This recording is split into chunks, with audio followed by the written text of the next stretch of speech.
Bien le bonsoir à tous. Je suis ravie de te retrouver ici ce soir ou ce matin, peu importe l'heure où tu prendras un peu de ton temps pour écouter ce podcast.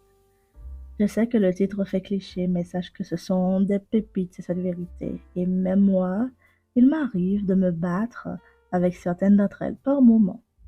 Rappelle-toi que l'évolution en ce qui concerne le développement personnel n'est pas linéaire. On monte, on descend, et c'est bien de reconnaître quand on se retrouve en bas parce que sinon il serait difficile de remonter la pente. Imagine que tu es en bas et que tu ne sais pas. Enfin, ce que j'essaie de te dire, c'est que c'est cette vérité, ce sont ces choses que tu sais, que tu as peut-être même déjà entendues quelque part, mais est-ce que tu les appliques? Parfois, un petit rappel est super important. Et c'est pour cela que B-Bounce est là. J'ai encore pris des notes. Et la toute première vérité, c'est que tu auras beau acheter tous les bouquins de développement personnel qui existent sur Terre. Si tu ne te motives pas, ça ne rime à rien. Bon, ça aurait pu être formulé autrement. Mais l'idée ici, c'est que ce qu'il y a dans le bouquin est ce qu'il te faut, mais ce n'est pas ce qu'il te faut. Et voilà, vous vous demandez, mais qu'est-ce qu'elle raconte, cette vieille? Elle est folle? Non, elle n'est pas folle, la vieille. J'entends par là que le bouquin en soi contient des tonnes, des dizaines de milliers d'idées, de phrases accrocheurs. Je ne sais pas si on dit phrases accrocheuses.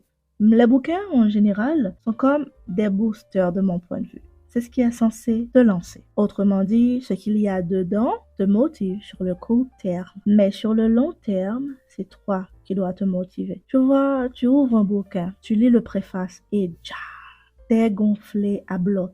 Bon, ils ne sont pas tous aussi efficaces, mais ce que je veux dire, c'est qu'un seul chapitre suffit à te pousser sur la bonne voie. Un titre bien agencé, un bout de phrase, une pensée, je sais pas moi, quelque chose qui te frappe super fort, quelque chose qui te laisse béat, genre tu le lis et tu te dis waouh, j'aurais pas dit mieux et tu le gardes dans un coin de ta tête.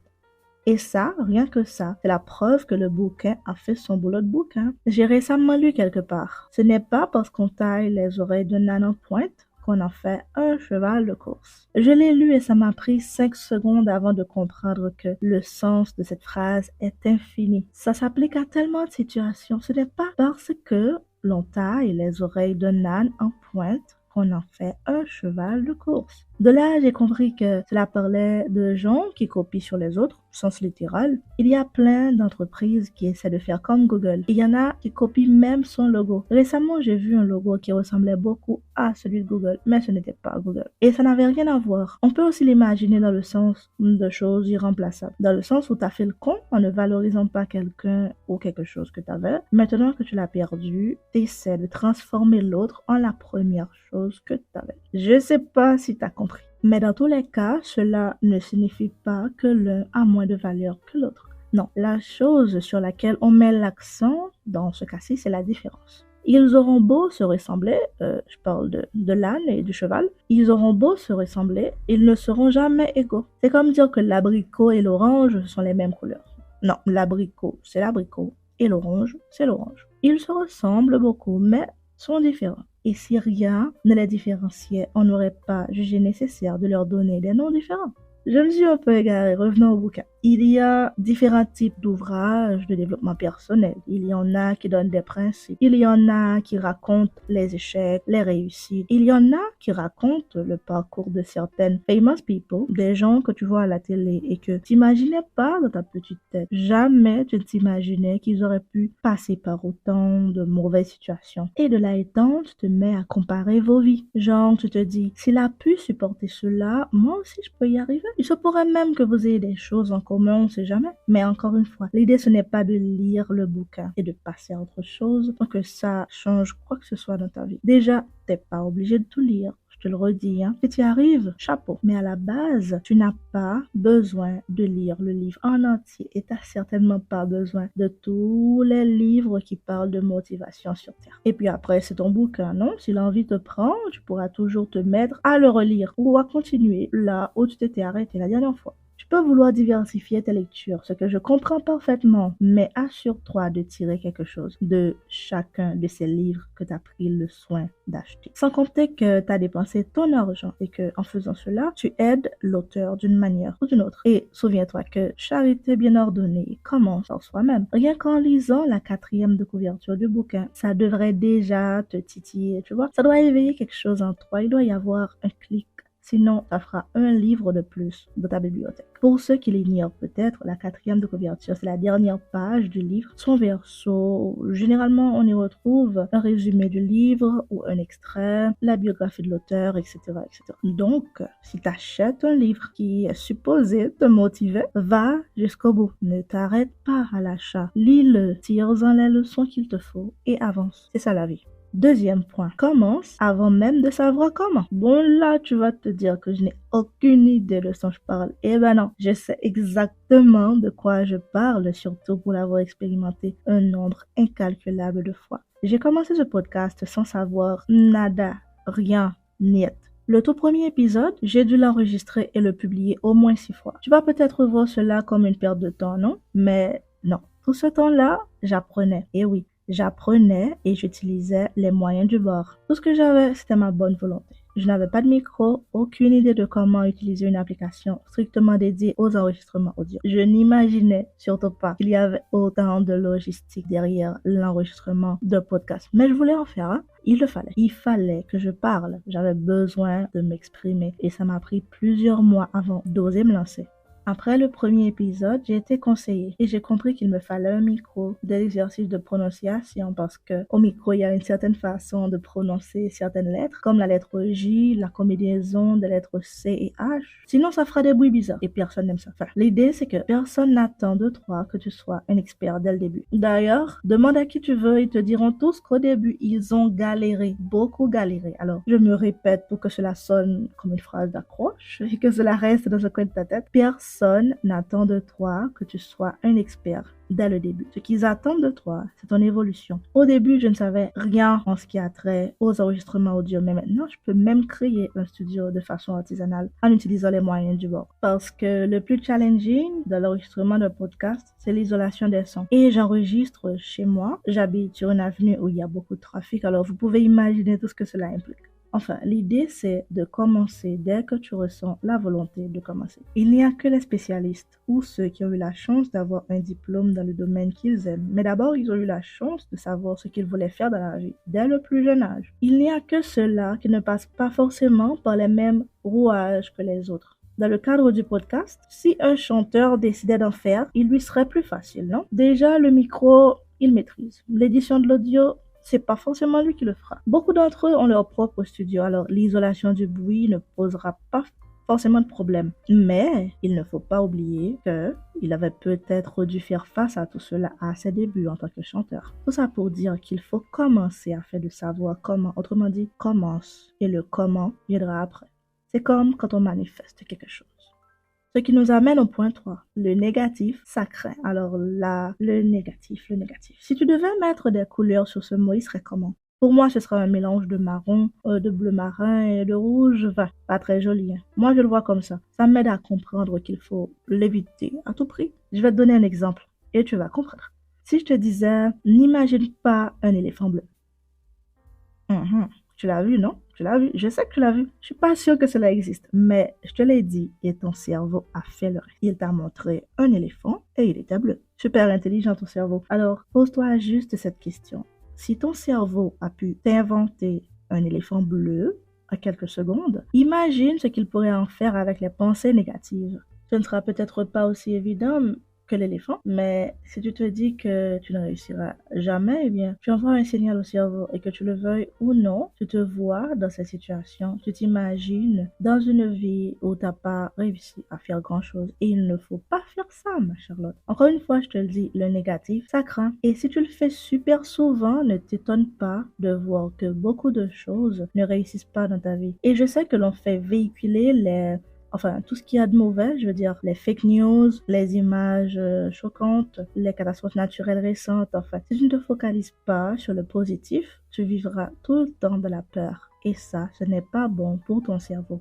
Je ne vais pas en dire plus sur le sujet, mais je ferai un podcast sur comment rester positif. Alors, imagine des choses positives, des choses qui te font sourire. Apprends les leçons de la vie, mais n'en fais pas une affaire personnelle. N'y pense pas tous les jours, en toutes les heures, parce que tu as besoin de libérer ton esprit afin d'y ajouter des choses positives. Commence avec de petites choses et tu verras.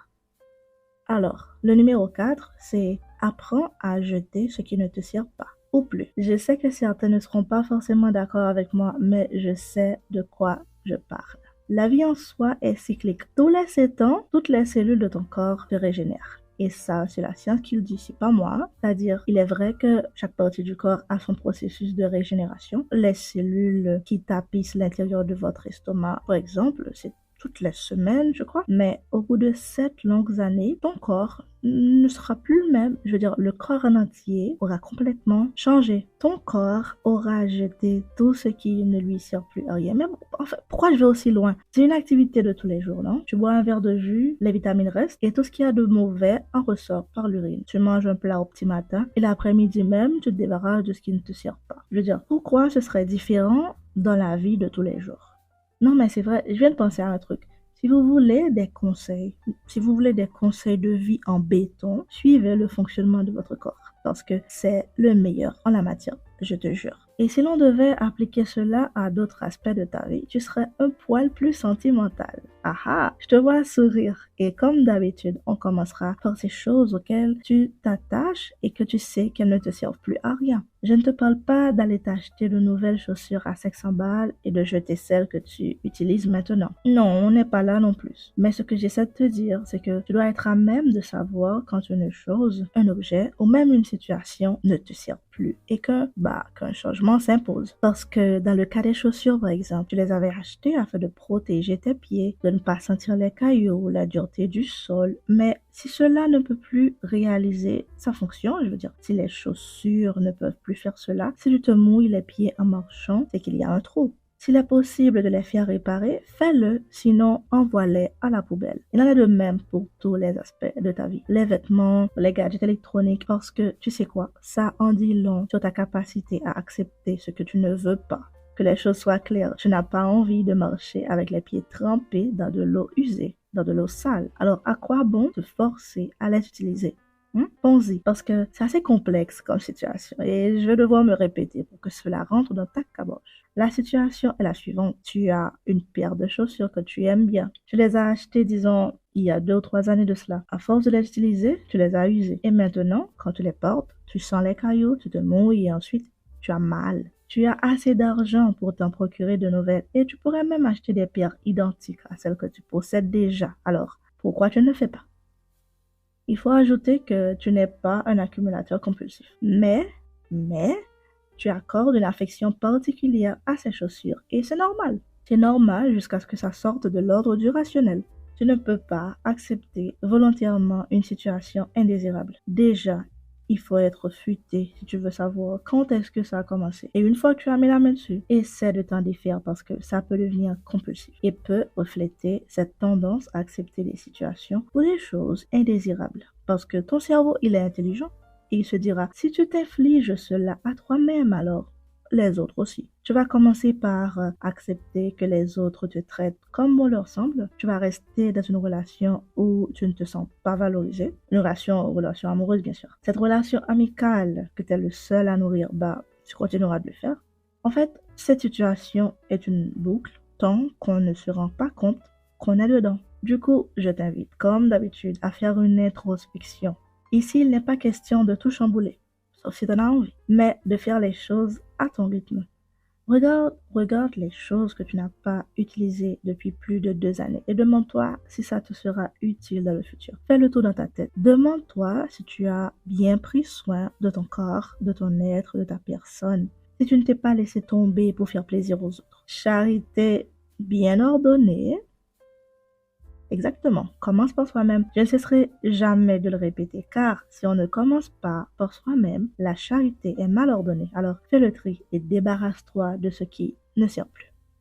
Numéro 5. Chacun a une qualité propre à lui. Alors, pourquoi ça fait partie de ma liste des 7 choses difficiles à accepter? Au fait, elle est bien plus longue, la liste. Et c'est une liste que j'ai faites pour moi afin de me rappeler certaines choses et je me suis dit pourquoi pas, hein, pourquoi ne pas la partager avec mes amis auditeurs, mes Charlotte et Charlotta. Je sais pas pour vous, mais il m'arrive souvent même d'oublier que j'ai une qualité propre à moi et je me retrouve à me demander mais à quoi suis-je douée?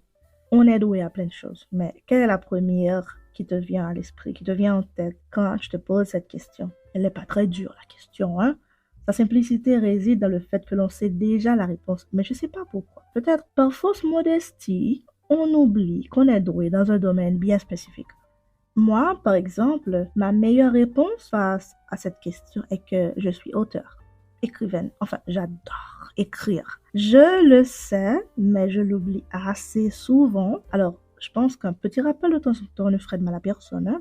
Peut-être en prenant ton café au petit matin, en feuilletant ton journal, en faisant le résumé de la journée, parce que oui, il y a des gens qui font ça. Et c'est assez pratique, je devrais peut-être commencer par le faire. Juste rappelle-toi, au cas où personne d'autre ne l'avait fait au cours de la journée, et même si quelqu'un l'avait fait, il est essentiel que toi, tu le saches. Il est essentiel de savoir ce à quoi tu es doué. Il est essentiel de connaître ta passion. Enfin, qu'est-ce qui peut te garder éveillé la nuit? Ou qu'est-ce qui peut te réveiller la nuit sans que ce soit un cauchemar, bien sûr. Il peut te pousser à bosser sans que tu te plaignes du manque de sommeil. Ah ah, je te vois sourire. Alors, si tu as déjà la réponse, garde-la dans un coin de ta tête. Et si tu ne l'as pas encore, va falloir trouver parce que chacun a une qualité propre à lui. J'ai déjà abordé le sujet dans l'un de mes épisodes précédents, alors tu peux aller écouter. Je crois que c'est celui sur des tips, sur la confiance en soi. Et surtout, n'oublie pas ta passion. Numéro 6, c'est bientôt la fin, hein? Toujours faire plaisir aux autres ne te garantit rien. Je pense que celle-ci est plutôt liée au numéro 4, non? C'est le mot toujours qui cause problème de cette situation. On peut faire plaisir aux autres, mais pas toujours. Ce serait difficile à croire, mais j'ai, par le passé, eu le comportement de ce que les gens appellent aujourd'hui un people pleaser. Un people pleaser est, comme son nom l'indique, une personne qui ressent le besoin urgent de plaire aux autres. Ça se manifeste de différentes manières et peut devenir un vrai problème si on n'en est pas conscient. Attention, hein, il y a une différence entre être sympa, sympathique, et être un people pleaser. Désolé, j'ai pas la ref en français, mais bon, c'est différent parce que être sympa revient à être aimable, gentil, engageant, chaleureux, même charmant, et ceci avec tout le monde. Et on ne le fait pas à son insu. C'est naturel et ça n'affecte pas son bien-être personnel. Mais un people pleaser agit de la sorte en ressentant un besoin incontrôlable et souvent ça va même à l'encontre de ce qu'il veut pour lui. C'est-à-dire l'autre a la primauté sur lui. L'autre passe avant lui au point où il peut même aller à l'extrême en s'effaçant complètement pour faire plaisir à l'autre parce qu'il passe en premier. Dans cette même optique, le people pleaser a besoin de l'avis de l'autre et s'oblige, sans s'obliger, parce qu'il n'a pas le contrôle, de faire tout ce qui pourrait plaire à l'autre. Et si ce n'est pas le cas, il va se plier en quatre. On n'est pas là pour s'étayer sur les people pleasers, mais quelles que soient les raisons qui t'ont poussé à toujours faire plaisir aux autres en t'oubliant, sache que cela ne te garantit rien. Ça ne te garantit pas que l'autre va t'aimer pour le restant de ses jours. Cela ne signifie pas que tu seras le meilleur à ses yeux. Si ça se trouve, il en profitera pour te manipuler, hein? Ça ne veut pas dire qu'il est malin, c'est plutôt le contraire. On ne manipule pas les personnes pour lesquelles on a de l'estime.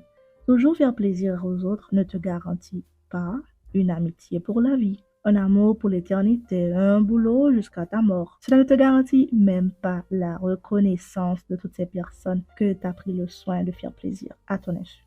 Pense-y. Alors, le numéro 7, le tout dernier, hein, le jour où tu devais commencer, c'était hier. Oula! Celui-là n'a pas vraiment besoin d'explication. Elle serait trop longue, hein? Voyons voir. Je pense que la phrase est assez explicite et c'est quelque chose que je me répète surtout quand j'ai l'impression que je procrastine. En tant qu'écrivain, je pense beaucoup. C'est important afin d'avoir une idée claire et nette de mes personnages. Mais il m'arrive d'avoir déjà cette idée claire et nette et de me perdre dans d'autres pensées et je me retrouve soit dans le passé, soit dans le futur. Tu serais d'accord avec moi? Aucun des deux ne me convient.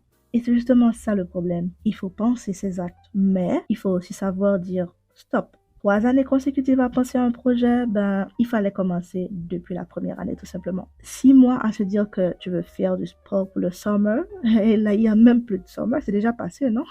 Et tu comptes faire quoi? attendre l'autre somme, celui de l'an prochain. Entre toi et moi, il y a bien l'un de nous deux qui exagère. Et je sais que c'est pas moi.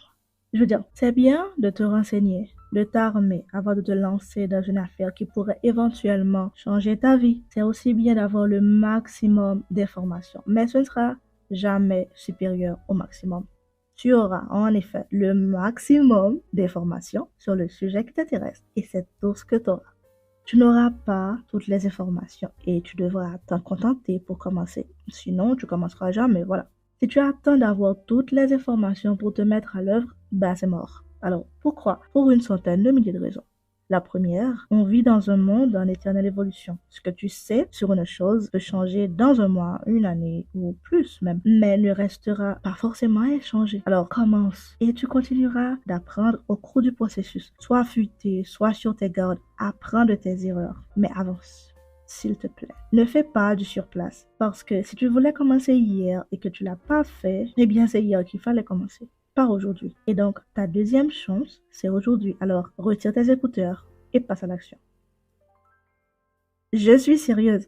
C'est même pas important de continuer à écouter ce podcast si tu ne passes jamais à l'action. On est ici pour évoluer. Alors, je t'en conjure. Fais un pas dans ton projet. Fais un pas vers ton objectif. Et si tu n'en as pas, peu importe la raison pour laquelle tu n'en aurais pas, start from scratch. Pars de zéro. Trouve-toi un projet là, maintenant. Tout de suite. Commence par ce que tu peux atteindre. Utilise les objectifs SMART, non? Le pire, c'est que je ne fais que répéter ce que tu as peut-être déjà entendu. Alors, pourquoi tu dois encore l'écouter sans l'appliquer?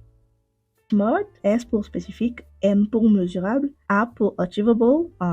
What is achievable? Je crois que c'est atteignable. Voilà, ça doit être atteignable. R pour réaliste et T pour time bound, qu'on peut traduire par temporellement défini. Voilà. SMART, S-M-A-R-T, spécifique, mesurable, atteignable, réaliste, temporellement défini. Une fois que ton objectif répond à ces critères-là, tu es sur la bonne voie et tu réussiras ton coup. Sur ce, je te laisse mettre au point ton objectif, mais avant, je te demande juste de répondre à la question qui vient en dessous de cet épisode et partage avec ton ou ta meilleure amie ou ton copain ou ta copine afin de savoir ce qu'il ou elle en pense et qualifie le podcast avec 5 étoiles s'il te plaît. Ça aidera plus de gens à le découvrir, cela m'aidera à grandir et je pourrai t'apporter bien plus de contenu. Et si tu veux papoter, envoie-moi un petit message sur Instagram, c'est Bebans, comme ça se prononce, B-B-A-N-S. Et c'est suivi d'un cœur violet. À très vite. Kisso!